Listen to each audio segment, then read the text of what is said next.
Friends, હવે આપણે perfect present tense એટલે કે પૂર્ણ વર્તમાન કાળ વિશે સમજીશું.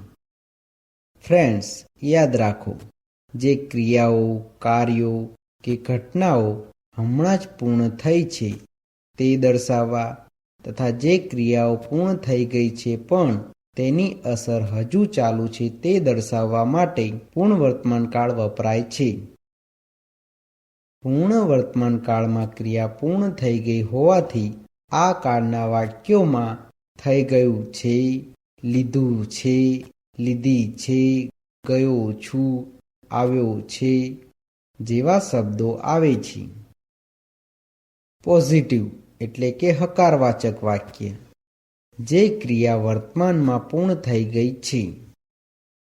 નેગેટિવ એટલે કે નકારવાચક વાક્ય, જે ક્રિયા વર્તમાનમાં પૂર્ણ થઈ ગઈ નથી. આવા વાક્યોમાં પૂર્ણ વર્તમાન કાળ વપરાય છે. એક્ઝામ્પલ 1. હું હમણાં જ મુંબઈથી પાછો આવ્યો છું. હું હમણાં જ મુંબઈથી પાછો આવ્યો નથી. આ વાક્યમાં મુંબઈથી પાછા આવવાની ક્રિયા પૂર્ણ થઈ ગઈ છે એવું દર્શાવ્યું છે.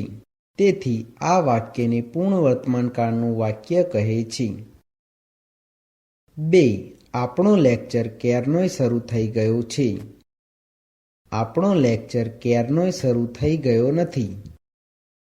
આ વાક્યમાં લેક્ચર શરૂ થવાની ક્રિયા પૂર્ણ થઈ ગઈ છે એવું દર્શાવ્યું છે. તેથી આ વાક્યને પૂર્ણ વર્તમાન કાળનું વાક્ય કહે છે. 3. ગુંડાને જામીન પર છોડવામાં આવ્યો છે. ગુંડાને જામીન પર છોડવામાં આવ્યો નથી. આ વાક્યમાં ગુંડાને જામીન પર છોડવાની ક્રિયા પૂર્ણ થઈ ગઈ છે એવું દર્શાવ્યું છે. તેથી આ વાક્યને પૂર્ણ વર્તમાન કાળનું વાક્ય કહે છે.